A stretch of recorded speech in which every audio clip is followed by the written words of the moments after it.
हाय विजयबाड़ी, मेरा नाम है Shubham Pathak. Welcome to my channel CBSE class 9 topper. This channel is only for CBSE class 9 and इस पे मैं पढ़ाती हूँ क्लास 9 की एसएसटी और बायोलॉजी। सो आज का लेक्चर होने वाला है कॉन्स्टिट्यूशनल डिजाइन का।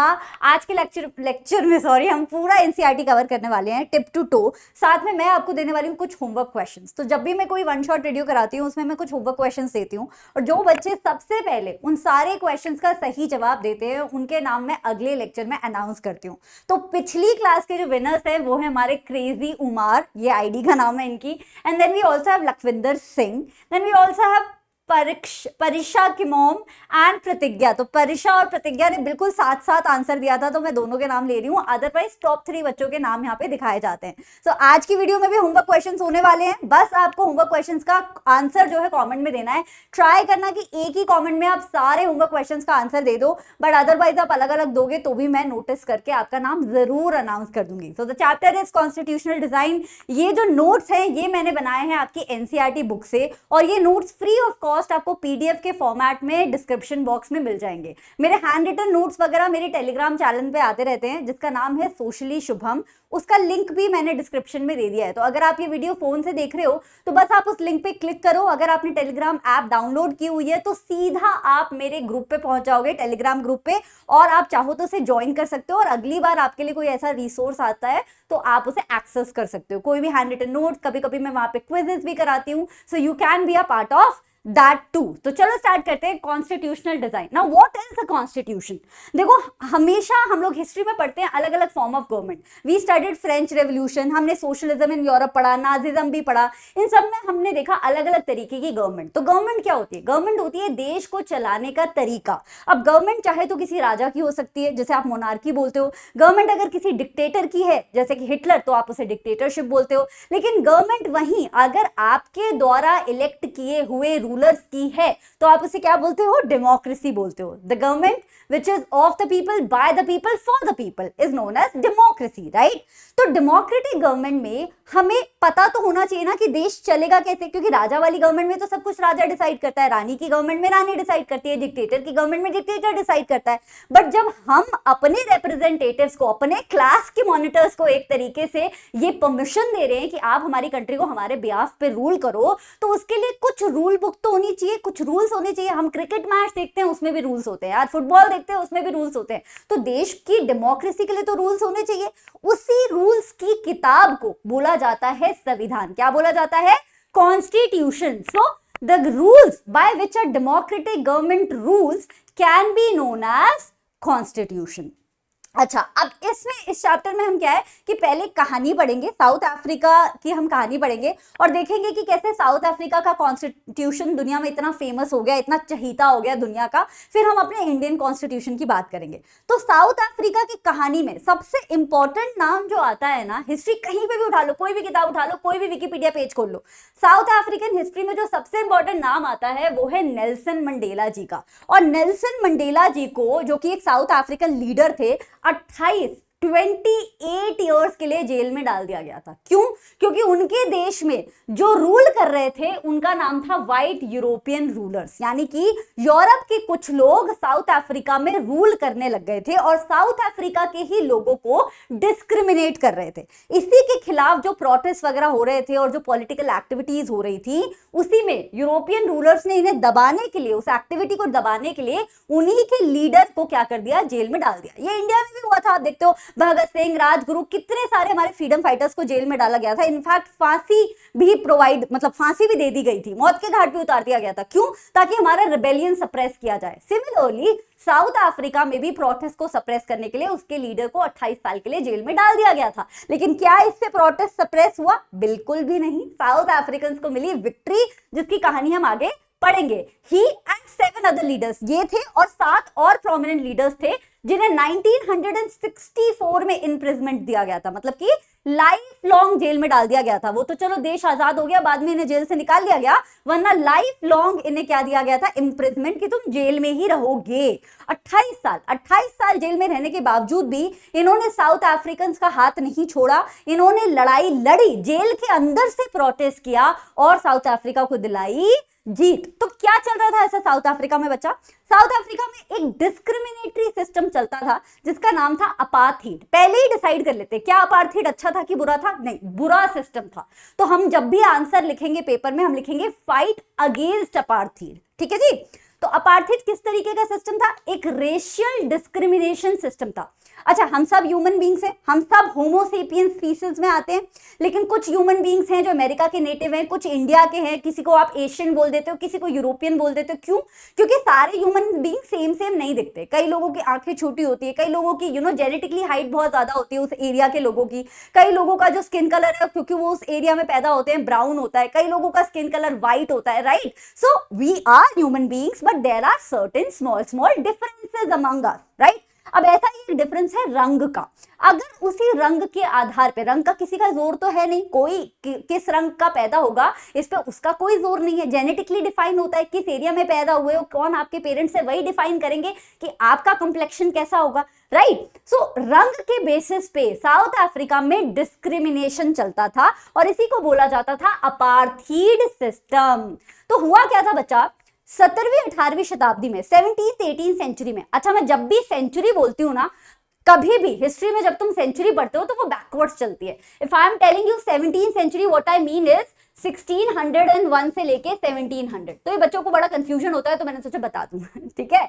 ऐसी और अमेजिंग चीजें मैं बताती रहती हूँ, तो चैनल को सब्सक्राइब कर लो प्लीज कर लो चलो एनीवे, 17th-18th सेंचुरी में क्या होता था कि ये यूरोपियन लोग ना बड़े चंट थे। देखो, चाहे स्पेन की बात करो, ब्रिटेन की बात करो, फ्रांस की बात करो, यूरोप के वाले देश ना बहुत आगे निकले हुए थे। यहाँ पे इंडस्ट्रियलाइजेशन भी पहले आया था, पैसा वैसा भी ज्यादा कमा लिया था इन लोगों ने, इनके पास वेपन्स भी ज्यादा थे। तो ये देशों में जाते थे कि हम आपके साथ बिजनेस करना चाहते हैं, और बिजनेस करने के नाम पे देशों पे कब्जा कर लेते थे। जैसे ईस्ट इंडिया कंपनी, आप जानते ही हो, आपने बचपन से सुना होगा कि अंग्रेज हमारे देश में बिजनेस अपॉर्चुनिटी की तरह आए थे, ईस्ट इंडिया कंपनी के थ्रू आए थे कि भैया हम तो आपसे ना चाय खरीदना चाहते हैं। 200 साल से ऊपर हमारे ऊपर राज करके चले गए, राइट। सिमिलरली यूरोप के कुछ लोग कहाँ आए? आपके साउथ अफ्रीका पे आए, और धीरे धीरे जोर जबरदस्ती से, वेपन से, प्लानिंग से, प्लॉटिंग से उन्होंने साउथ अफ्रीका को क्या बना लिया? अपना गुलाम बना लिया। तो ये एक तरीके से गेस्ट थे साउथ अफ्रीका में, जिन्होंने क्या कर लिया? साउथ अफ्रीका को अपना गुलाम बना लिया। तो थोड़े दिनों बाद साउथ अफ्रीका में कितने तरीके के लोग रहने लगे? 2 तरीके के लोग। एक जो व्हाइट लोग थे, ये कहां से आए थे बच्चा? ये आए थे यूरोप से। और एक जो नॉन व्हाइट लोग थे। अब नॉन व्हाइट लोगों में 2 तरीके के लोग थे। एक तो ब्लैक पीपल थे जो साउथ अफ्रीका के नेटिवली थे। नेटिव का मतलब क्या होता है बच्चा? एक वर्ड है इंग्लिश में नेटिव। जैसे मेरे से कोई पूछे शुभम तुम नेटिवली कहाँ की हो, तो मैं बोलूंगी यार नेटिवली तो मैं गोरखपुर की हूँ, क्योंकि मेरे पेरेंट्स, मेरा पूरा कल्चर गोरखपुर का है, लेकिन मैं पैदा और बड़ी कहाँ हुई हूँ? मैं फरीदाबाद हूँ। लेकिन जब नेटिव वर्ड आएगा तो मैं क्या बोलूंगी? मैं गोरखपुर से हूँ। क्यों? क्योंकि मेरे जो एंसेस्टर है, मेरे जो पूर्वज है, वो गोरखपुर से हैं। सिमिलरली अगर यहाँ पे मैं लिख रही हूँ नेटिव, तो इसका मतलब है कि ये जो लोग थे, ब्लैक पीपल जो थे, इनके जो एंसेस्टर्स थे वो ओरिजिनली साउथ अफ्रीका के थे। इनके एंसेस्टर्स ओरिजिनली कहाँ के थे? यूरोप के थे, यूरोप के डिफरेंट पार्ट के। और इनके एंसेस्टर्स कहाँ के थे भैया? इंडिया के थे। तो इंडिया से कई लोग जॉब की तलाश में गए थे साउथ अफ्रीका, वहीं जाके बस गए थे। वो भी नॉन व्हाइट लोगों में आते थे। हमें ब्राउन बोला जाता है, हम ना तो ब्लैक में आते हैं ना व्हाइट में आते हैं, हमें ब्राउन बोला जाता है। तो साउथ अफ्रीकन्स ने साउथ अफ्रीका में 2 तरीके के लोग आने लगे, व्हाइट और नॉन व्हाइट्स। अब ये जो व्हाइट लोग हैं ये एक्चुअली माइनॉरिटी में आते थे। माइनॉरिटी मतलब इनकी संख्या कम थी। नॉन व्हाइट लोग 3/4 पॉपुलेशन बनाते थे। 3/4 का मतलब समझ रहे हो? 75% साउथ अफ्रीका में आपको नॉन व्हाइट लोग देखने को मिलते थे। सिर्फ 25% ये यूरोपियन देखने को मिलते थे, वो भी बाहर से आए थे। लेकिन इन्होंने क्या कर लिया? इन्होंने अपने आप को वहां का राजा घोषित करना, रूलर घोषित करना शुरू कर दिया, और धीरे धीरे अपार्थाइड सिस्टम स्टैब्लिश कर दिया। क्योंकि इनके पास पैसा था, इनके पास पावर थी, तो ये कभी बंदूक से, कभी कैसे कुछ ना कुछ करके लोगों को डिस्क्रिमिनेट करते थे। डिस्क्रिमिनेट कैसे करते थे? इन्होंने अपनी जगह बना ली थी। तुम सिनेमा हॉल में जाओ, तुम नॉर्मल सड़क पे चल रहे हो, तुम बस में चल रहे हो, तुम रेस्टोरेंट में खाना खा रहे हो, तुम चर्च में प्रेयर करने जा रहे हो, हर जगह पे सेग्रीगेशन था। सेग्रीगेशन का मतलब आप इंडिया में जानते हो ना, छुआछूत का भेदभाव पहले बहुत हुआ करता था, अभी भी है थोड़ा बहुत, लेकिन पहले बहुत ज्यादा हुआ करता था कि ऊंची जाति नीची जाति का भेदभाव बहुत था कि हम तो भैया तुम्हारा छुआ खाएंगे नहीं, तुम तो इस जाति के उस जाति को। What was that? That was discrimination, caste discrimination. Similarly यहाँ पे सेग्रीगेशन होने लग गया, लेकिन किसके नाम पे? कलर के नाम पे, रेस के नाम पे, राइट।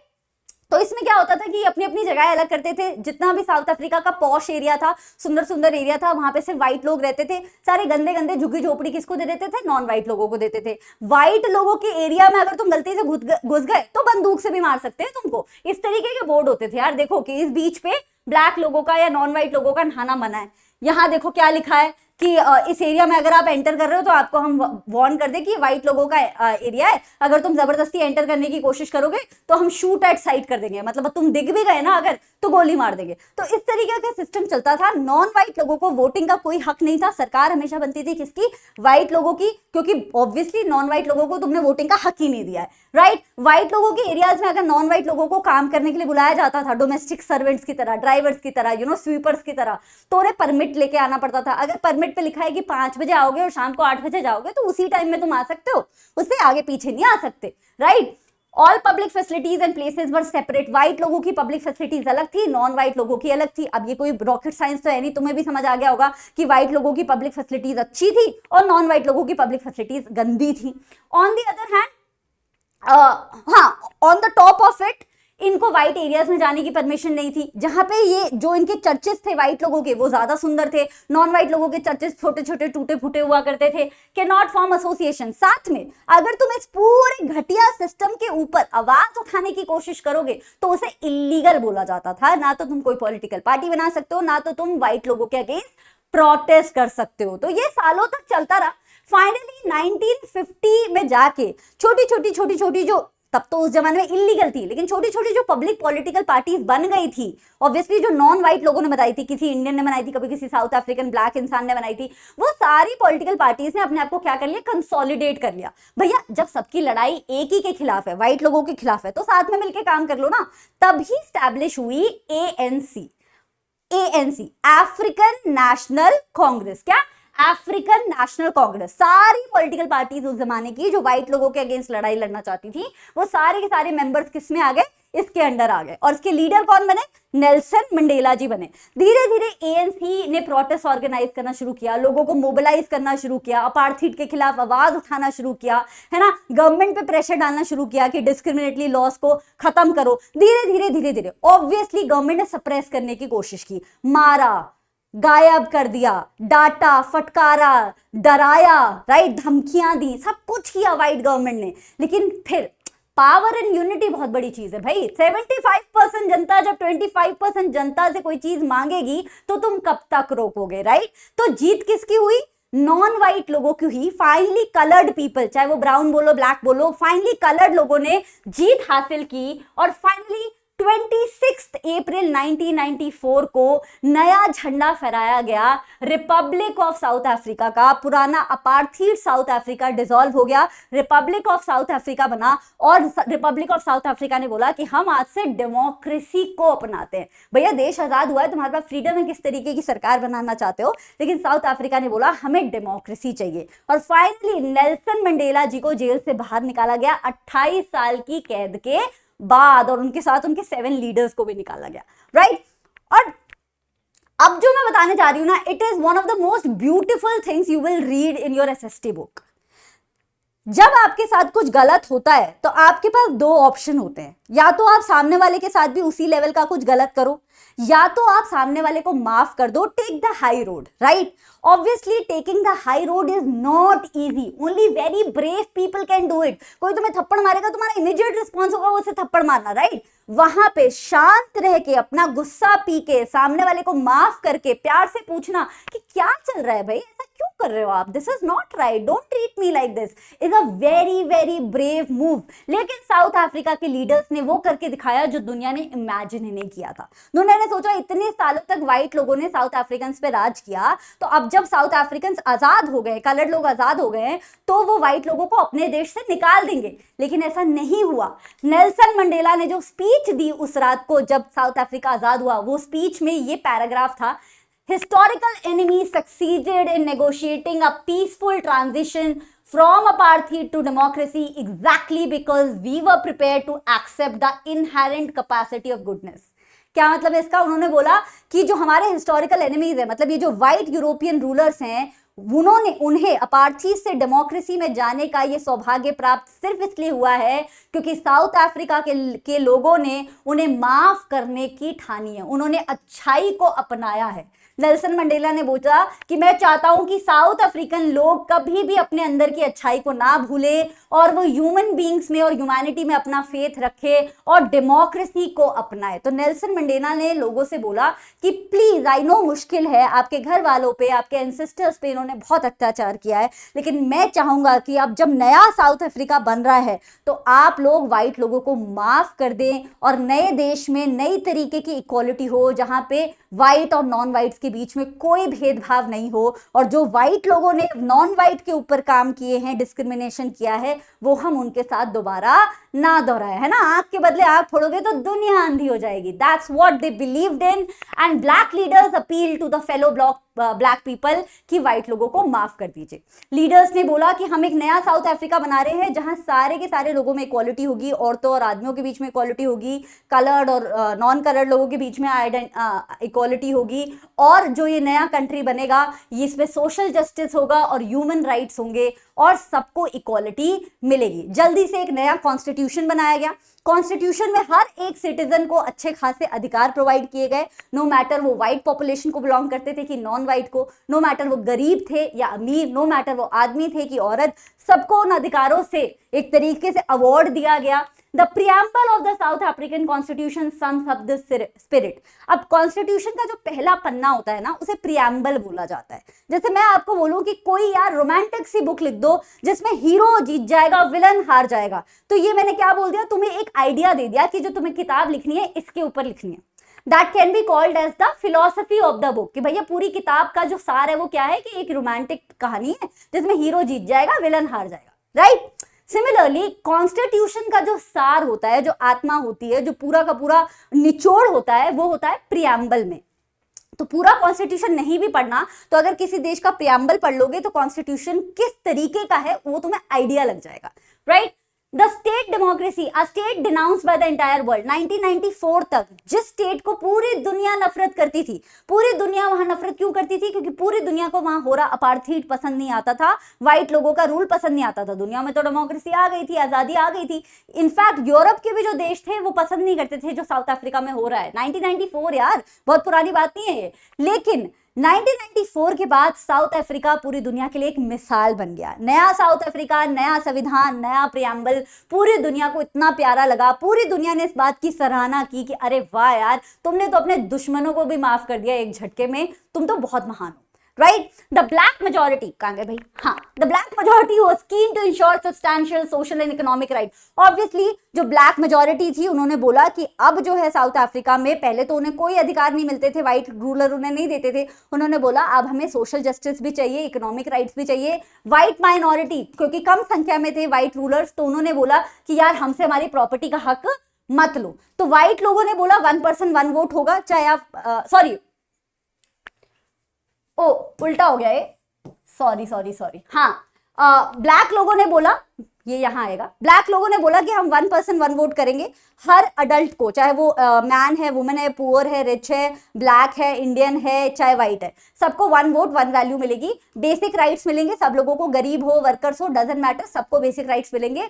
और साथ में व्हाइट लोगों ने बस बोला कि यार हमने जो इतनी प्रॉपर्टी बनाई है, क्योंकि हम इतने सालों से यहाँ अपनी फैमिलीज के साथ रह रहे हैं, हमसे वो प्रॉपर्टी मत छीनो, हमें वो प्रॉपर्टी रखने दो। तो ब्लैक लोगों ने बोला चलो कोई नहीं, रख लो तुम प्रॉपर्टी। मेजोरिटी रूल, और व्हाइट लोगों ने ये भी बोला कि मेजोरिटी रूल एब्सोल्यूट ना हो, मतलब कि ऐसा ना हो, क्योंकि मेजोरिटी कौन है देश में, ब्लैक लोग हैं, 3/4 क्या है देश, ब्लैक लोगों से बना हुआ है।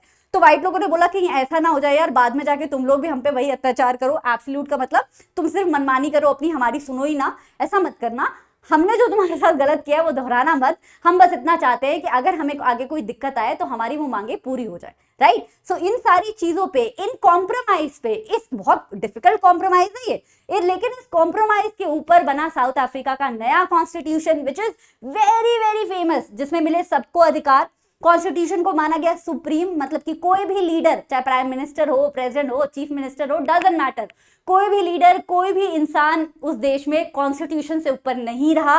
और इसी बेसिक सेट रूल बुक को बोला जाता है संविधान। अभी ये संविधान बनना कितना जरूरी था सोचो, कितना जरूरी था।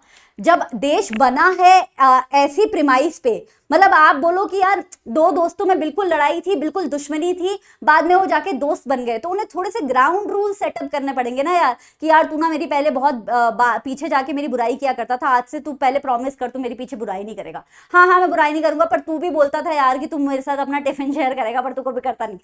I am just kidding, but you get my point कि अगर बहुत जानी दुश्मनों में दोस्ती होती है तो कुछ बेसिक रूल्स बीच में रखने पड़ते हैं, वो ट्रस्ट इश्यूज आ जाते हैं ना, क्योंकि आप सामने वाले इंसान को हमेशा से बुरी लाइट में देखते हुए आए हो, उन्होंने आपके साथ हमेशा बुरा किया है। अब आपको यकीन करने पे कि आज से वो आपके साथ अच्छा करेंगे, आपको कुछ सिक्योरिटी चाहिए। वो सिक्योरिटी प्रोवाइड करता है संविधान, क्योंकि संविधान में जो लिखा है देश में वही फॉलो होगा।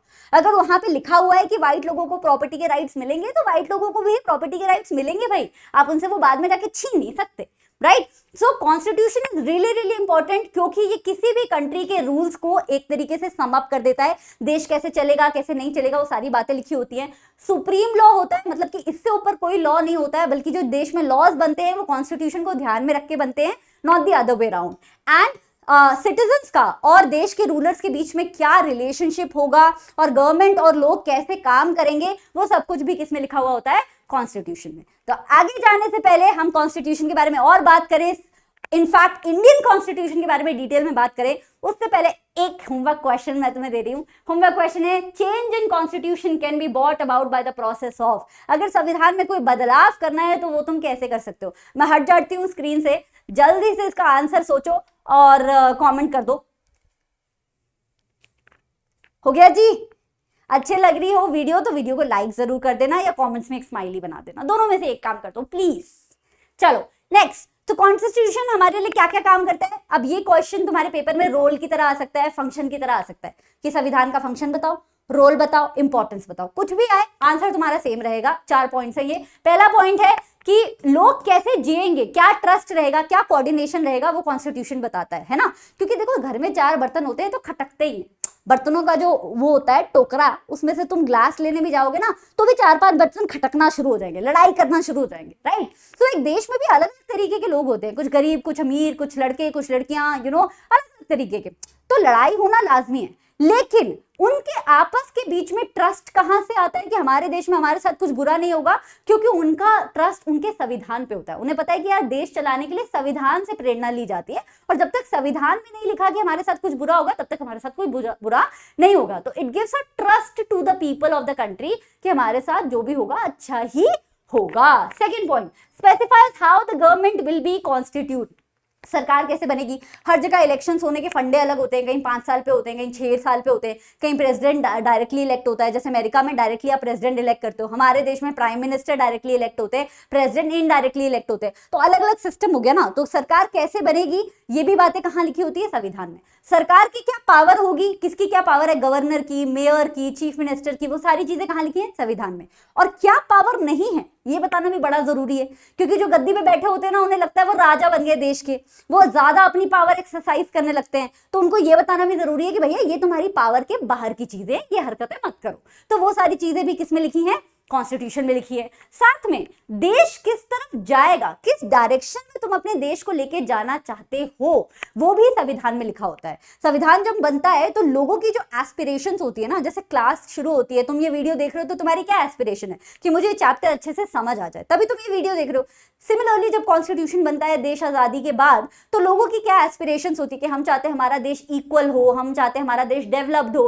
वो सारी एस्पिरेशंस भी कॉन्स्टिट्यूशन में मेंशन होती हैं, ठीक है जी। तो ये 4 फंक्शंस प्रोवाइड करता है कॉन्स्टिट्यूशन।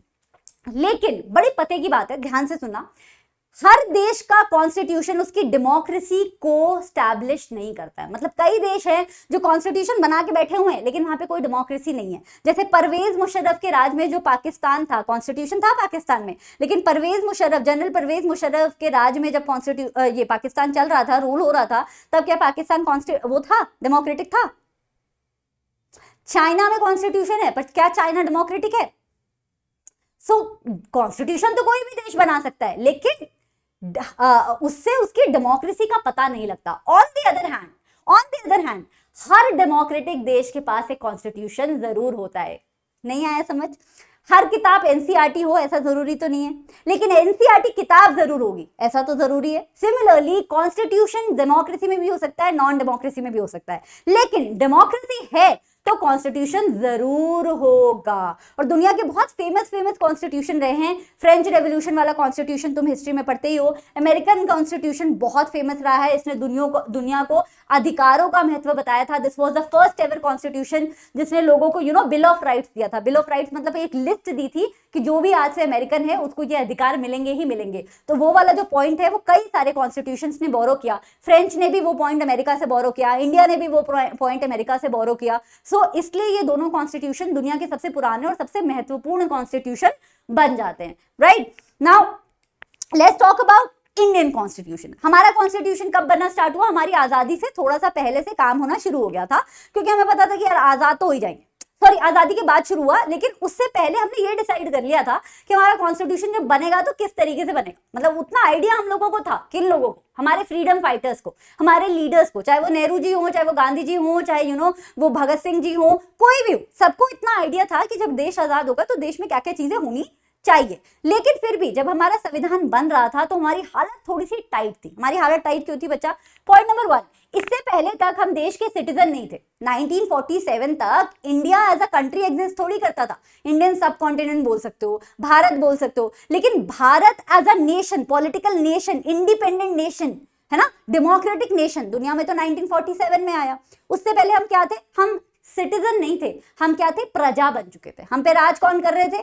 हम पे राज कर रहे थे ब्रिटेन के राजघराने वाले, अपनी ईस्ट इंडिया कंपनी के थ्रू, अपनी गवर्नमेंट के थ्रू, है ना। तो हम राजा की प्रजा थे, हम सिटीजन्स नहीं थे। तो ये जो ट्रांजिशन है प्रजा से सिटीजन बनने वाला, ये डिफिकल्ट था, क्योंकि जो लोगों को आदत हो गई है एक तरीके से जिंदगी जीने की, अब आप उनको एक पल में बोल रहे हो कि हम सब आजाद हैं, तो आजादी की आदत ही नहीं है ना यार। किसी चिड़िया को अगर तुम पिंजरे में रखोगे, 5 साल 6 साल तुमने सिर्फ पिंजरे में ही रखा है, और एक दिन पिंजरा खोल दोगे ना, तो हो सकता है वो उड़े भी ना, क्योंकि उसको पता ही नहीं कि इस पिंजरे से बाहर कोई दुनिया भी है। राइट? तो सिमिलरली हम प्रजा से सिटीजन बनने वाले थे, लेकिन हमें मालूम नहीं था कि इसका अर्थ, इसका मतलब है क्या। Then second point, partition was ugly and violent. आपको पता ही है इंडिया आजाद बाद में हुआ, एक दिन पहले हमारा बंटवारा हो गया। पाकिस्तान का इंडिपेंडेंट डे आता है, इंडिपेंडेंस डे 14 अगस्त को, भारत का आता है 15 अगस्त को। तो हमारा इंडिपेंडेंस से पहले ही क्या हो गया? बंटवारा हो गया। वो बंटवारा कितना गंदा था आपको मालूम ही है। 10 लाख लोगों की, एटलीस्ट ऑन रिकॉर्ड 10 लाख लोगों की जान गई थी। ट्रेनें आई थी जिसमें इतनी सारी लाशें थी, है ना। गदर मूवी सबने देखी होगी, नहीं देखी तो देख लेना। So it was a very violent, दोनों साइड पे, पाकिस्तान साइड पे भी बहुत हार्म पहुंचा, इंडिया साइड पे भी बहुत हार्म पहुंचा। सो पार्टीशन वाज रियली रियली अगली and violent. Third point, problem of princely states. तो बच्चा, जब हम आजाद नहीं हुए थे तो हमारे देश में 2 तरीके की स्टेट्स हुआ करती थी, है ना। बिफोर इंडिपेंडेंस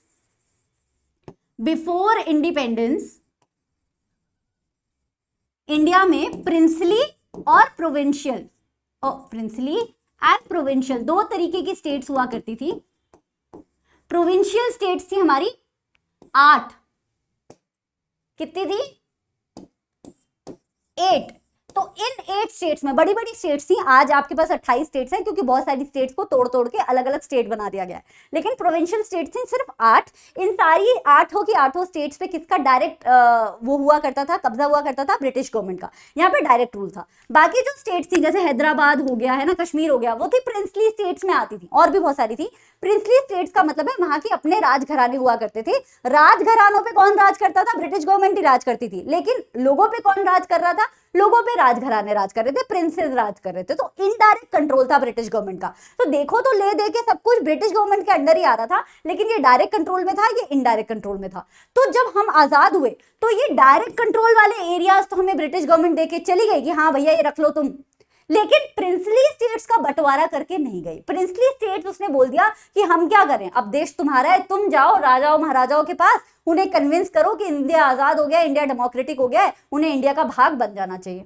तो ये बड़ा डिफिकल्ट टास्क था। हर राजा की अपनी प्रॉब्लम्स, हर राजा की अपनी इनसिक्योरिटी, हर राजा के अपने ट्रस्ट इशूज, सबके पास जाके बैठ के कन्विंस करना कि यार बिना किसी मार धाड़ के एक काम करते हैं, प्यार से आप लोग इंडिया का हिस्सा बन जाओ, आपके भी भले की बात है, हमारे भी भले की बात है। बहुत डिफिकल्ट काम था ये लोगों को मनाना, राइट। सो उसमें भी काफी टाइम लग गया। साथ में हमारे देश में गरीबी कम थी नहीं, इलिटरेसी बहुत ज्यादा थी और बहुत सारे डिफरेंसेस थे, लैंग्वेज के नाम पे, कलर के नाम पे, जेंडर के नाम पे, कास्ट के नाम पे, रिलीजन के नाम पे बहुत सारे डिफरेंसेस थे। इन सारे डिफरेंसेस को एक संविधान में इक्वालिटी प्रोवाइड करना मुश्किल काम था। सो ये सारी की सारी प्रॉब्लम्स हमारे सामने थी, लेकिन इसके बावजूद भी हमारे पास अच्छा पता है क्या था कि हम लोग बहुत सालों से फ्रीडम स्ट्रगल कर रहे थे।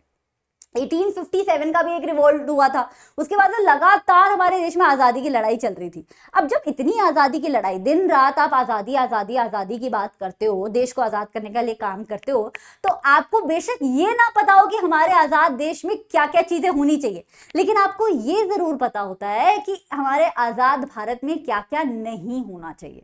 जैसे अंग्रेजों के राज में हमारे पास कोई वोटिंग का हक नहीं था, तो हमें पता था हमें वोटिंग का हक देना है। अंग्रेजों के राज में हमारे देश में कोई इक्वालिटी नहीं थी, हमें पता था आजाद भारत में इक्वालिटी होनी चाहिए। अंग्रेजों के राज में ये जो छुआछूत है बहुत ज्यादा फैला पड़ा था, तो हमें पता था कि हमें अनटचेबिलिटी को मिटाना है। तो हमें आइडिया था कि हमारे देश में क्या क्या चीजें नहीं होनी चाहिए, बिल्कुल right. So, in 1928, Motilal Nehru ji and 8 other Congress leaders drafted a constitution for India. एक बात और समझनी पड़ेगी कि जब भारत आजाद नहीं हुआ था तो हमारे पास बहुत सारी पॉलिटिकल पार्टीज थी, छोटी छोटी बड़ी बड़ी, लेकिन जो मेजर पार्टी थी, जो सबसे बड़ी पार्टी थी, वो थी इंडियन नेशनल कांग्रेस। जब भी कोई देश आजाद होता है ना, तो एक मेजर पार्टी होती है जो फ्रीडम स्ट्रगल में बढ़ चढ़ के पार्ट लेती है, और फ्रीडम स्ट्रगल की सारी मूवमेंट जो है इस पार्टी के थ्रू होती है। जैसे कि ये अफ्रीकन नेशनल कांग्रेस अफ्रीका में थी, वैसे ही भारत में कौन सी थी? इंडियन नेशनल कांग्रेस, ठीक है। तो ऐसा नहीं है कि उस जमाने की इंडियन नेशनल कांग्रेस आज की इंडियन नेशनल कांग्रेस की तरह दिखती थी। उस जमाने की इंडियन नेशनल कांग्रेस और बड़ी हुआ करती थी। वहां पे देश के अलग अलग हिस्सों से अलग अलग रिलीजन, अलग अलग कास्ट, अलग अलग तरीके के लोग हुआ करते थे। तो it was like a mini India, right. So Indian national Congress के एक लीडर थे मोतीलाल नेहरू जी, और कांग्रेस के कुछ 8 और लीडर्स, तो टोटल 9 लोगों ने मिलके 1928 में एक कॉन्स्टिट्यूशन ड्राफ्ट कर दिया। तब देश के आजाद होने की बात चल ही रही थी, नेगोशिएशन चल रही थी, हम तो चाह रहे थे जल्दी से जल्दी आजाद हो जाए, हमें थोड़ी पता था 1947 में आजादी मिलेगी, तो हम अपना काम तो करके रख रहे थे। तो मोतीलाल नेहरू जी ने क्या किया, झटपट एक कॉन्स्टिट्यूशन ड्राफ्ट कर दिया। और इंडियन नेशनल कांग्रेस की ना अलग अलग जगह मीटिंग होती थी, कभी कलकत्ता में, कभी नागपुर में, कभी कराची में। अब कराची जो पाकिस्तान में पड़ता है, पहले भारत का हिस्सा था, राइट। तो कराची में जब इंडियन नेशनल कांग्रेस की मीटिंग हुई 1931 में, इस बात से 3 साल बाद, तब क्या किया उन्होंने, इस कॉन्स्टिट्यूशन को वहां पे प्रेजेंट कर दिया कि भैया मैंने कॉन्स्टिट्यूशन ड्राफ्ट किया, तुम लोग भी देख लो तुम्हारा क्या मानना है। तो लोगों ने उस पर टिप्पणी विपड़ी भी की कि हाँ भैया ये वाला पॉइंट अच्छा है, ये वाला पॉइंट अच्छा नहीं है। तो बेसिकली एक बार कॉन्स्टिट्यूशन डिस्कस भी हो गया। तो कराची सेशन में दो तीन चीजें निकल के आई। वो ये था कि सारे के सारे लीडर्स ने बोला कि हाँ बिल्कुल सही बात है, जब देश आजाद होगा तो हम यूनिवर्सल अडल्ट फ्रेंचाइज देंगे, हम लड़के और लड़कियों में कोई भेदभाव नहीं रखेंगे, कास्ट और जेंडर और इसके उसके नाम पे कोई भेदभाव नहीं रखेंगे, हर अडल्ट को हम वोटिंग का हक देंगे, 1 पर्सन 1 वोट, राइट। हमने ये भी डिसाइड किया कि जो माइनॉरिटीज है, चाहे वो कास्ट के नाम की माइनॉरिटीज है, चाहे वो रिलीजन के नाम की माइनॉरिटीज है, जो समुदाय कम संख्या में है ना, कुछ रिलीजन है जो हमारे देश में उनमें कम लोग हैं, कुछ रिलीजन है हमारे देश में जिसमें बहुत ज्यादा लोग हैं, तो उसे मेजोरिटी रिलीजन बोल देते हो या फिर माइनॉरिटी रिलीजन बोल देते हो जिसमें कम लोग हैं। तो इसी तरीके से कास्ट ग्रुप में भी है, इसी तरीके से बाकी चीजों लैंग्वेज में भी है, बहुत सारी चीजों में कुछ मेजोरिटी है कुछ माइनॉरिटी है। तो हमने डिसाइड किया कि जो माइनॉरिटी लोग हैं, भैया कम लोग हैं बोलने वाले, तो उनकी बात हम तक पहुंचे ना पहुंचे, इसलिए हम उन्हें एक्स्ट्रा अधिकार दे देंगे, राइट, ताकि उन्हें ज्यादा सिक्योर फील हो। Now right to freedom and equality, साथ में हमने बोला कि हम सबको आजादी देंगे, क्योंकि ऑब्वियसली 200 साल तक अंग्रेजों ने हम पे राज किया है, हम नहीं चाहते कि इंडिया की डेमोक्रेसी में फिर से हमें आजादी मांगनी पड़े या फिर से हमें इक्वालिटी मांगनी पड़े। तो ये 3-4 चीजें हमने डिसाइड कर ली थी कराची सेशन और मोतीलाल नेहरू जी के कॉन्स्टिट्यूशन के थ्रू। सो कुछ बेसिक वैल्यूज थे जो हमारे लीडर्स को कॉन्स्टिट्यूएंट असेंबली बनने से पहले ही मालूम थे कि हाँ ये चीजें हमारे संविधान में दिखनी चाहिए। साथ में एक अच्छी चीज, ब्लेसिंग इन डिस्गाइज बोलते हैं इसे। ब्लेसिंग इन डिस्गाइज का मतलब है कि जब किसी प्रॉब्लम में रहते हुए भी तुम्हारे साथ कुछ अच्छा हो जाता है। तो प्रॉब्लम थी कि अंग्रेज हम पे राज करते थे, it was very very bad for us, for the entire nation, right. लेकिन अच्छा क्या निकला कि उनके राज करने की वजह से हमें समझ आया कि हमें क्या क्या गलतियां नहीं करनी है। साथ में वो किस तरीके से हम पे राज करते थे उससे हमने बहुत कुछ सीखा। ब्रिटेन एक दूसरा देश, छोटा सा आइलैंड है ब्रिटेन, कोई बहुत बड़ा देश नहीं है, इंडिया बहुत बड़ा है, ब्रिटेन एक दूसरा देश है, अब वो दूसरा देश हमारे देश पे आके राज करता था, किस तरीके से करता था भैया, उसने कहाँ कहाँ फॉरेस्ट डिपार्टमेंट बनाया था, किस तरीके के ऑफिशियल्स बनाए थे, किस तरीके के डिपार्टमेंट्स बनाए थे, है ना, किस तरीके का वेलफेयर सिस्टम बनाया था, वेलफेयर तो नहीं बनाया था, बट वो किस तरीके से हम पे राज करते थे। एडमिनिस्ट्रेशन जो था उनका इतना पावरफुल था कि उससे हमने 2-3 चीजें बढ़िया सी सीख ली। The British had introduced a feeble legislation as it had given voting rights only to a few. हमने फिर ये देखा कि अब ब्रिटिश लोगों ने वोटिंग का हक तो बहुत कम लोगों को दे रखा था, सबको तो दे नहीं रखा था, और सरकार तो हमेशा इनकी बनती थी, तो हमने इससे भी एक बात सीखी कि हम वोटिंग का हक सबको देंगे। Elections were held in 1937 to provincial legislatures and ministries all over British India, right. तो 1947 में हमें 100% आजादी मिली, लेकिन 1937 में मैंने बताया ना, 2 तरीके की स्टेट्स थी, प्रिंसली और प्रोविंशियल। प्रोविंशियल स्टेट्स के इलेक्शंस हो गए थे बच्चा 1937 में, प्रोविंशियल स्टेट्स के इलेक्शंस हो गए थे, भारतीय लोगों ने उस इलेक्शन में पार्टिसिपेट कर लिया था, और भारतीय लोग जीत के अपनी क्या बना ली थी उन्होंने, प्रोविंशियल लेजिस्लेटिव असेंबलीज बना ली थी। 8 स्टेट्स थी, 8 प्रोविंशियल लेजिस्लेटिव असेंबलीज हमारी बनके तैयार हो गई थी, लेकिन ब्रिटिश गवर्नमेंट अभी हमारा देश छोड़ के गई नहीं थी, वो जाने में उन्होंने और 10 साल ले लिए, ठीक है जी। और प्रिंसली स्टेट हमारे गले पे छोड़ के चले गए कि अब इन्हें तुम संभालो। वो कहानी अलग है किसी और दिन। लेकिन 1937 में हमारे प्रोविंशियल लेजिस्लेचर्स और मिनिस्टर्स बन चुके थे, but the experience gained by the Indians in the working of the legislative institution, तो 10 साल हम ऑलरेडी काम कर रहे थे। 1937 से 1947 तक प्रोविंशियल लेजिस्लेटिव असेंबली या प्रोविंशियल लेजिस्लेचर एक ही बात है, वहां पे इंडियन जो है काम ऑलरेडी कर रहे थे, तो हमने बहुत कुछ सीख लिया था कि काम कैसे करना है। The British era legislation like the Government of India Act 1935 was largely followed in making of the Indian Constitution। और ये ऐसा कब हुआ था, खुद सोचो, एक देश है, वहां पे ब्रिटिश गवर्नमेंट राज करती है, तुम आजादी आजादी आजादी आजादी कर रहे हो, हमारा देश छोड़ो हमारा देश छोड़ो, वो तुम्हारा देश एक ही बार में छोड़ के चली जाएगी? नहीं, वो नेगोशिएट करेगी, यार ठीक है ना, इतनी सी आजादी ले लो, नहीं अच्छा चलो थोड़ी और ले लो, अच्छा चलो 50% आजादी ले लो, अच्छा चलो ना मेरी ना तुम्हारी 60% आजादी ले लो, नेगोशिएट करेगी, क्योंकि वो नहीं जाती तुम्हारा देश छोड़ना, राइट, तुम्हारे रिसोर्सेज उसके हाथ में। सो ये लोग नेगोशिएट करते थे, कभी फर्स्ट राउंड टेबल कॉन्फ्रेंस, कभी सेकंड राउंड टेबल कॉन्फ्रेंस, कभी गवर्नमेंट ऑफ इंडिया एक्ट।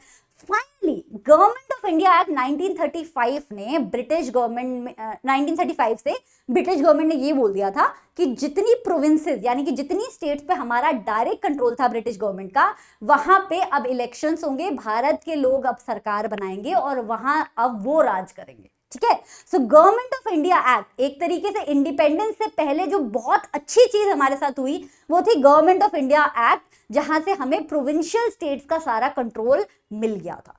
तो इससे ये भी हमारे संविधान का बेस बना। अच्छा, पूरी दुनिया जानती है कि इंडिया का जो कॉन्स्टिट्यूशन है उसे बोरोड कॉन्स्टिट्यूशन बोला जाता है। भैया क्यों ना करें, हमसे पहले इतने अच्छे अच्छे देश आजाद हो गए थे, फ्रांस आजाद हो गया था, अमेरिका आजाद हो गया था, रशिया आजाद हो गया था, ब्रिटेन तो कब का ही आजाद था, तो इतने सारे देशों का अपना इतना सुंदर सुंदर कॉन्स्टिट्यूशन था, तो उसका जो बेस्ट पॉइंट था हम लोग ने अपने कॉन्स्टिट्यूशन में डाला, और साथ में गवर्नमेंट ऑफ इंडिया एक्ट भी था हमारे पास, तो ये बना हमारा बेस, और साथ में हमने कुछ सारी चीजें की बोरो।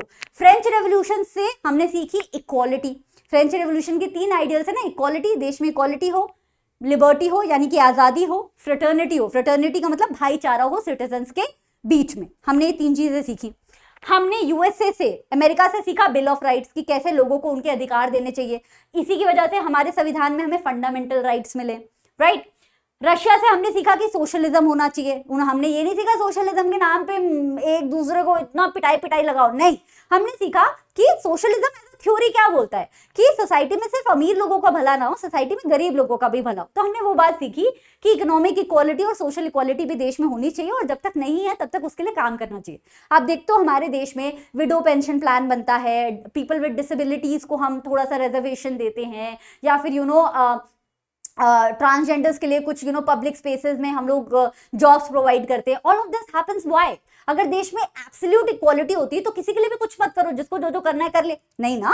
लेकिन हम जानते हैं कि हमारी 5 उंगलियां बराबर नहीं है, कुछ माइनॉरिटी ग्रुप्स हैं, चाहे वो जेंडर के नाम पे हो, कास्ट के नाम पे हो, लैंग्वेज के नाम पे हो, जो थोड़ा सा पीछे रहे हैं सदियों से, तो हम उन्हें क्या करते हैं, उन्हें इक्वल लाने के लिए उन्हें थोड़ा सपोर्ट करते हैं। व्हाई? बिकॉज हमारे संविधान ने ये स्टैंड लिया कि हम देश में सोशल और इकोनॉमिक इक्वालिटी को प्रमोट करेंगे, राइट। देन ब्रिटेन से हमने अपने एनिमी से भी कुछ सीखा, हमने अपने एनिमी से सीखा पार्लियामेंट्री फॉर्म ऑफ गवर्नमेंट। बच्चा डेमोक्रेसी में ना मेजरली 2 तरीके की सरकार होती है, प्रेसिडेंशियल, पार्लियामेंट्री। अमेरिका जो है वहां पे प्रेसिडेंट बनते हैं, वहां पे प्राइम मिनिस्टर को कॉन्सेप्ट नहीं है, डायरेक्ट लोग वोट देते हैं, जो पार्टी जीतती है उसका जो हेड होता है उसे प्रेसिडेंट बना दिया जाता है, या प्रेसिडेंट बना दिया, या फिर मतलब लड़की बनती है लड़का बनता है जो भी, राइट, तो प्रेसिडेंट बनते हैं।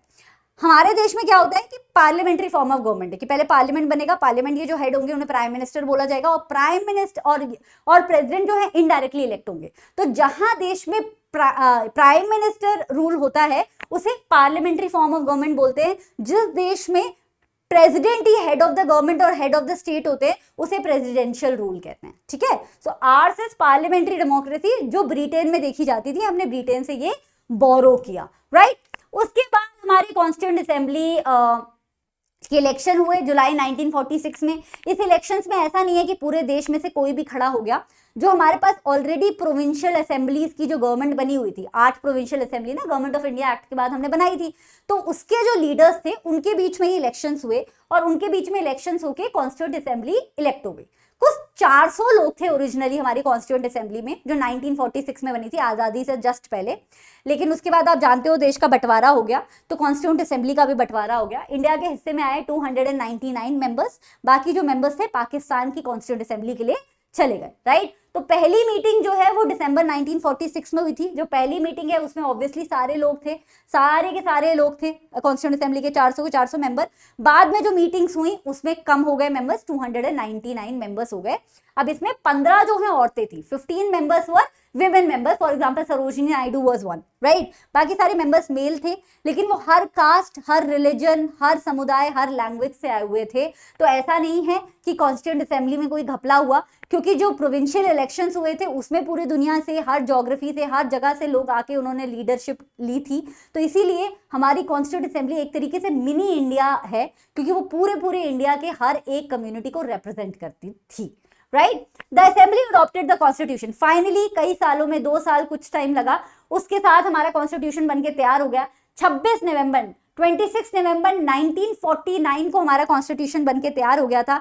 हमें कायदे से रिपब्लिक डे इस दिन मनाना चाहिए, लेकिन हम अपना रिपब्लिक डे जो है 26 जनवरी 1950 को बनाते हैं, ठीक है। अब इसमें नेहरू जी की एक इच्छा थी, उसकी वजह से ऐसा हुआ कि नहीं हुआ, ये तुम्हें गूगल सर्च करना है और कमेंट्स में आके मुझे बताना है, ठीक है, कि हमारा रिपब्लिक डे 26 नवंबर को मनना चाहिए, हम 26 जनवरी को क्यों मनाते हैं। बड़ी इंटरेस्टिंग सी स्टोरी है।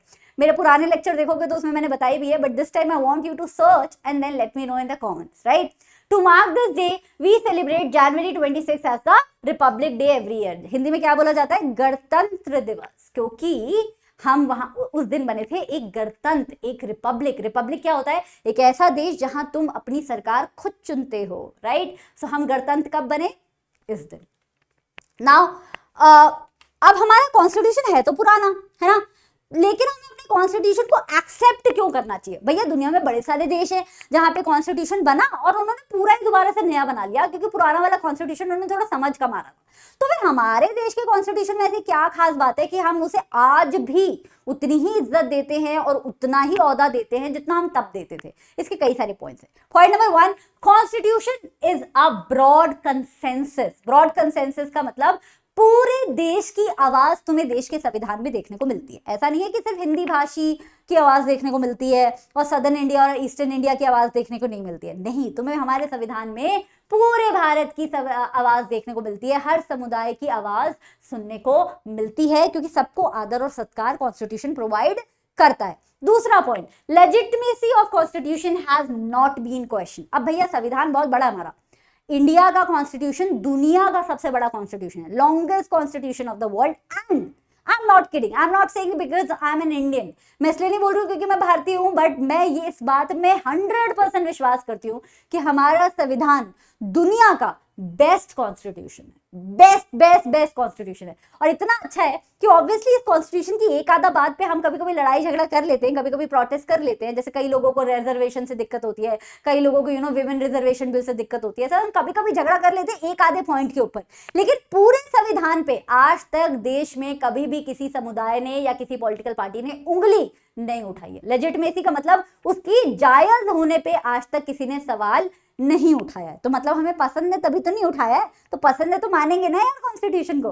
Then constituent assembly were people of India. जब उस जमाने की जो कॉन्स्टिट्यूएंट असेंबली थी, जो उसमें मेंबर्स थे, they were from entire India, हर ज्योग्राफी से, हर लैंग्वेज से, हर कास्ट, हर रिलीजन के लोग थे।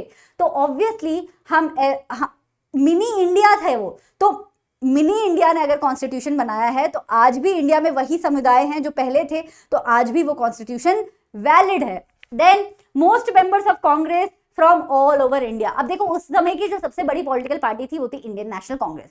तो ऑब्वियसली हमारे संविधान में भी जो मोस्टली मेंबर्स थे वो कहाँ के थे, इंडियन नेशनल कांग्रेस के थे। लेकिन उसका मतलब ये नहीं है कि वो सब एक ही रट्टू तोता थे और एक ही बातें बोलते थे, नहीं। इंडियन नेशनल कांग्रेस उस जमाने में बहुत बड़ी थी और उस कांग्रेस के अंदर भी बहुत अलग अलग तरीके के मेंबर्स थे जिनकी आपस में भी कभी कभी लड़ाई हो जाती थी। तो एक तरीके से कॉन्स्टिट्यूशन में इंडियन नेशनल कांग्रेस के बहुत ज्यादा मेंबर्स थे। इस बात से हमें चिंता करने की कोई जरूरत नहीं है क्योंकि वो पूरे भारत को रिप्रेजेंट कर रहे थे। इनफैक्ट कॉन्स्टिट्यूशन में ऐसे भी मेंबर्स थे जो इंडियन नेशनल कांग्रेस के नहीं थे।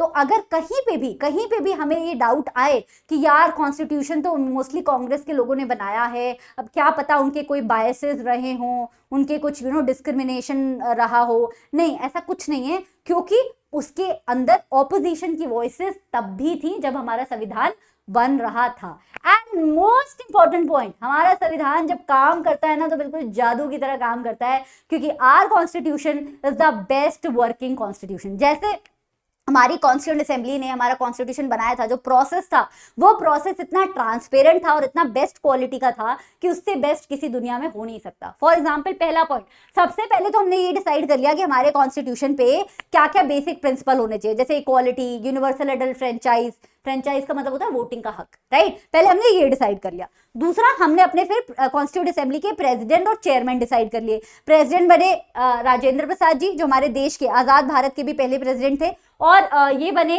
डॉक्टर राजेंद्र प्रसाद, और चेयरमैन बने भीमराव अंबेडकर जी, राइट। उसके बाद हमने पहला ड्राफ्ट बनाया कॉन्स्टिट्यूशन का। पहले ड्राफ्ट के बाद जो फाइनल कॉन्स्टिट्यूशन बना हमारे देश का, उसके बीच में पता है 2000 बार चेंजेस हुए हैं, 2000 बार। तो मतलब कि इतना हमने उस पर घनन चिंतन किया, इतना हमने उस पर इतना दिमाग लगाया हमारी कॉन्स्टिट्यूएंट असेंबली ने कि बार बार कोई भी छोटी सी चीज अगर हमें लगती थी कि यार ये चीज जो है देश के लिए अच्छी नहीं है, तो हम उसे बार बार उस पर डिस्कशन करके चेंज करते थे, राइट। और एवरी वर्ड एंड डॉक्यूमेंट, कुछ भी अगर कोई भी सेंटेंस कॉन्स्टिट्यूशन में चेंज हुआ या बदला गया या बोला गया, कॉन्स्टिट्यूएंट असेंबली की मीटिंग्स में अगर किसी ने कोई भी स्पीच दी, कोई भी पॉइंट रखा, उस पॉइंट पे तुमने कोई भी आर्गुमेंट दिया, वो सारी चीजें हमने रिकॉर्ड की हुई हैं। और वो रिकॉर्डिंग 12 बल्कि वॉल्यूम्स, 12 किताबें हैं जिनमें तुम्हें वो रिकॉर्डिंग की ट्रांसक्रिप्ट मिल जाएगी। इनफैक्ट ऑडियो भी चाहिए तो ऑडियो भी अवेलेबल होती है हमारी कॉन्स्टिट्यूएंट असेंबली की सारी की सारी मीटिंग्स की। क्यों किया हमने ये? ताकि बाद में जाके आजाद भारत में किसी को भी कोई भी पॉइंट कॉन्स्टिट्यूशन का समझ ना आए कि भैया ये चीज कॉन्स्टिट्यूशन में क्यों लिखी है, तो वो जाके वो रिकॉर्डिंग सुन सके या वो किताबें पढ़ सके, वो वॉल्यूम्स पढ़ सके और उसे समझ आए कि अच्छा इसलिए ये चीज डाली गई थी, right. So we have recorded everything, everything is very transparent. Then deliberated for over 114 days। मतलब अगर कॉन्स्टिट्यूएंट असेंबली की मीटिंग ऑब्वियसली कभी एक महीने बाद, कभी एक हफ्ते बाद होती थी, लेकिन अगर तुम पूरा कंसोलिडेट कर दोगे कि कितने दिन तक लगातार कॉन्स्टिट्यूएंट असेंबली ने काम किया होगा, समझ रहे हो, कॉन्स्टिट्यूएंट असेंबली को काम करने में बहुत टाइम लगा, लेकिन उन सारी मीटिंग्स को अगर तुम एकजुट एक टाइम फ्रेम में कैलकुलेट करने की कोशिश करो तो 114 डेज तक अगर तुम लगातार काम करोगे ना, तो इतना काम हो पाएगा जितना कॉन्स्टिट्यूएंट असेंबली ने हमारे कॉन्स्टिट्यूशन को बनाने के लिए किया। So obviously our constitution is the best constitution in the world. Change क्यों नहीं हो रहा? हाँ जी, अब आते हैं कॉन्स्टिट्यूशन के गाइडिंग प्रिंसिपल्स पे, जैसे कि प्रियम्बल, है ना। साउथ अफ्रीका का कॉन्स्टिट्यूशन पढ़ना है तो प्रियम्बल पढ़ लो, समझ आ जाएगा। मतलब ऑब्वियसली पूरे कॉन्स्टिट्यूशन में क्या क्या लिखा है वो सब नहीं है, समझ आ जाएगा, लेकिन देश किस आधार पे बना है वो तुम्हें समझ आ जाएगा। सिमिलरली इंडिया के कॉन्स्टिट्यूशन का जो प्रियम्बल का मतलब फिलॉसफी ऑफ द कॉन्स्टिट्यूशन, वो पहला पन्ना कॉन्स्टिट्यूशन का, है ना।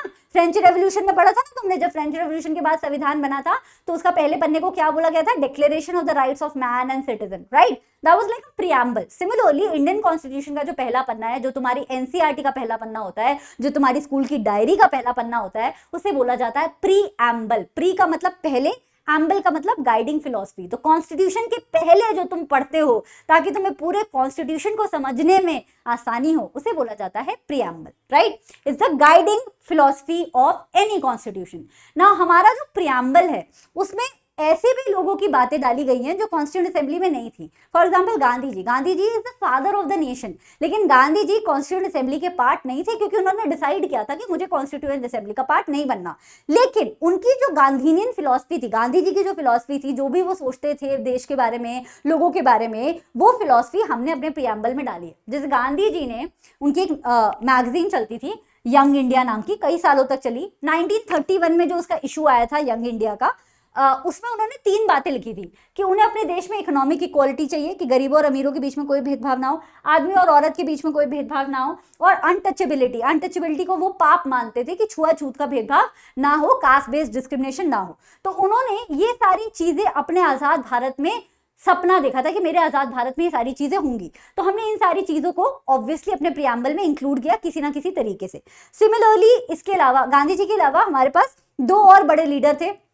भीमराव अंबेडकर जी थे, जिनका कास्ट के ऊपर उन्होंने बहुत अमेजिंग काम किया हमारे देश में, आज भी उस काम के हमें फायदे मिल रहे हैं देश में। तो भीमराव अंबेडकर जी का कास्ट को देखने का जो नजरिया था वो बाकी लोगों से काफी डिफरेंट था, क्योंकि वो डायरेक्टली दलित कम्युनिटी के साथ काम करते थे, तो उनके पास सबसे ज्यादा नॉलेज हुआ करती थी कास्ट बेस्ड डिस्क्रिमिनेशन की। तो कभी कभी वो गांधी जी की बातों से भी अग्री नहीं किया करते थे, तो हमने अंबेडकर जी की बातों को भी प्रियम्बल में इंक्लूड करने की कोशिश की। नेहरू जी हैं, Nehru ji was a world famous socialist. वो कंप्लीटली इस बात में विश्वास करते थे कि देश अमीरों और गरीबों दोनों का होता है, तो सिर्फ अमीरों का भला नहीं होना चाहिए, देश में गरीबों का भी भला होना चाहिए, middle class population, poor population, उनका भी भला होना चाहिए। तो उन सारी ये तो 3 नाम लिखे हैं, इसके अलावा Shyama Prasad Mukherjee ji, Rajendra Prasad ji, Sarojini Naidu ji, right, there have been so many leaders जो बाद में जाके किसी और पॉलिटिकल पार्टी के हो गए, किसी और पॉलिटिकल पार्टी, उन्होंने खुद की पॉलिटिकल पार्टी बना ली। डजंट मैटर कि कौन किस पॉलिटिकल पार्टी का था, लेकिन हम उन लोगों की बात कर रहे हैं जिन्होंने हमें आज़ादी दिलाई, जिनके काम और मेहनत की वजह से हमें आज़ादी मिली।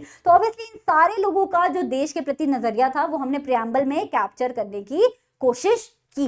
Now before we proceed, let's do 2 quiz question. One is drafting committee, यानी कि कॉन्स्टिट्यूएंट असेंबली की ड्राफ्टिंग कमेटी के चेयरमैन कौन थे, आपको मुझे बताना है, कमेंट्स में बताना है।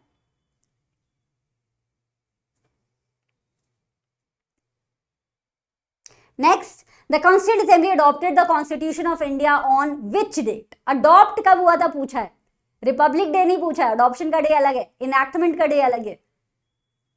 Very nice. चलिए अब आते हैं अपने प्रियम्बल पे। तो हमारा जो प्रियम्बल है उसमें हमारे देश के कॉन्स्टिट्यूशन की पूरी फिलॉसफी लिखी है।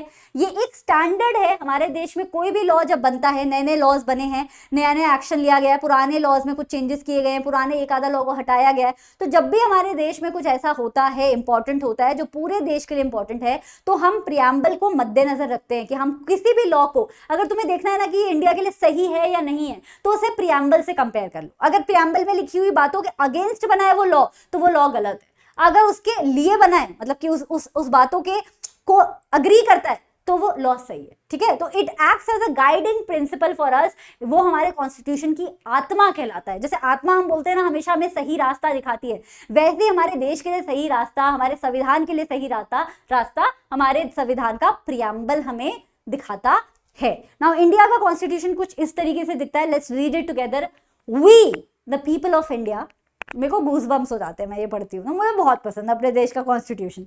We the people of India having solemnly resolved to constitute India into a sovereign, socialist, secular, democratic republic and to secure to all its citizens justice, हर तरीके का social, economic and political, liberty, thought expression, belief, faith, worship की, equality, status की, opportunity की, fraternity, dignity of the individual को assure करने की, और हमारे देश की यूनिटी को मेंटेन करने की। In our constituent assembly this 26th day of November 1949 do hereby adopt, enact and give to ourselves this constitution। ourselves this constitution मतलब ये संविधान हमने अपने देश को दिया है, राइट। सो इन वर्ड्स का मतलब क्या है? We the people of India. We the people of India का मतलब ये है कि हमने ये कॉन्स्टिट्यूशन हमें दिया है, किसी राजा ने हमें नहीं दिया है, किसी लीडर ने हमें नहीं दिया है, किसी और देश ने, पड़ोसी देश ने हमें नहीं दिया है। भारत के लोगों ने इसे अपने आप को एक संविधान प्रोवाइड किया है। भारत के लोग जो तब थे, भारत के लोग जो अब हैं, भारत के लोग जो आगे आएंगे, सब इसमें इंक्लूडेड है, राइट।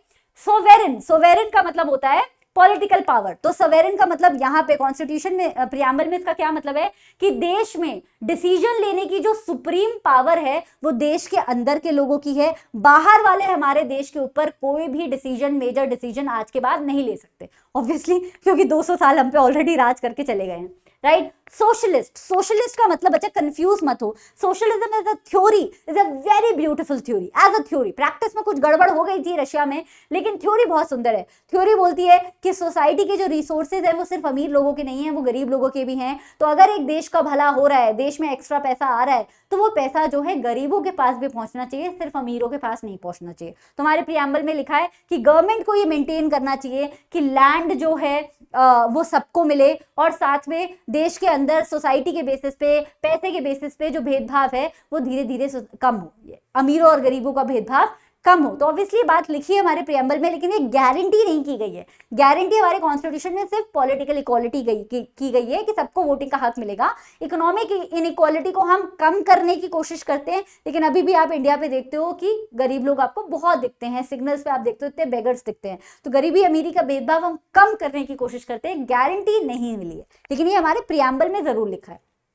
देन सेकुलर, सेकुलर का मतलब है कि हमारे देश में बहुत सारे रिलीजन हैं। कई देश हैं जो पूरे देश में एक ही रिलीजन होता है, लेकिन हमारे देश में बहुत सारे सुंदर सुंदर रिलीजन हैं। तो उनके बीच में कोई भी धर्म के नाम पे लड़ाई तो हो सकती है, लेकिन धर्म के नाम पे कोई डिस्क्रिमिनेशन ना हो, वो लिखा है हमारे प्रियम्बल के अंदर। साथ में एक इंसान को अपना रिलीजन चूज करने की आजादी है। आप जिस रिलीजन में पैदा हुए हो, अगर आपको उस रिलीजन को छोड़ के किसी और रिलीजन को अपनाना है तो आपके पास आजादी है। देश का अपना कोई ऑफिशियल रिलीजन नहीं है, देश सारे रिलीजन्स को क्या करता है, एक समान मानता है, प्रियम्बल में लिखा है। देन और ये जो सोशलिस्ट और सेकुलर वर्ड है ये पहले नहीं थे हमारे कॉन्स्टिट्यूशन में, बाद में ऐड किया गया था। 42nd कॉन्स्टिट्यूशनल अमेंडमेंट हुआ था 1976 में, यानी कि संविधान में जब आप बदलाव करते हो ना तो उसे कॉन्स्टिट्यूशनल अमेंडमेंट बोला जाता है। अमेंडमेंट मतलब बदलाव करना। तो 1976 में हमने ये 2 वर्ड ऐड किए थे, पहले नहीं था प्रियम्बल में।